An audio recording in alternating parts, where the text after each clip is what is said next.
So this video is on how to fix this Usbmux error that is 79. So to fix this on Windows, what you have to do is you should click done. Once you click done, the phone is already on GFU mode. So what you just have to do is to unplug the phone.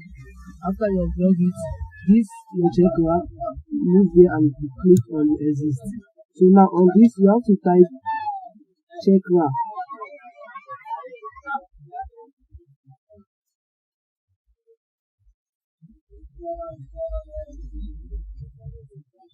You type checker, put a space then /C. Once you do that, just click on enter. If you boot to the CLI mode of the DS of this, then just insert the USB back.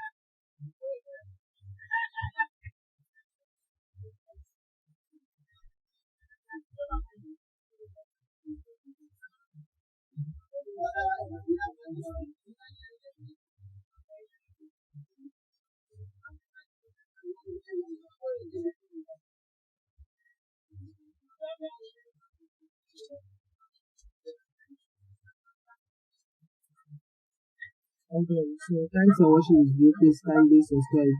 The phone has been jailbreak previously, so thanks for watching. Kindly subscribe.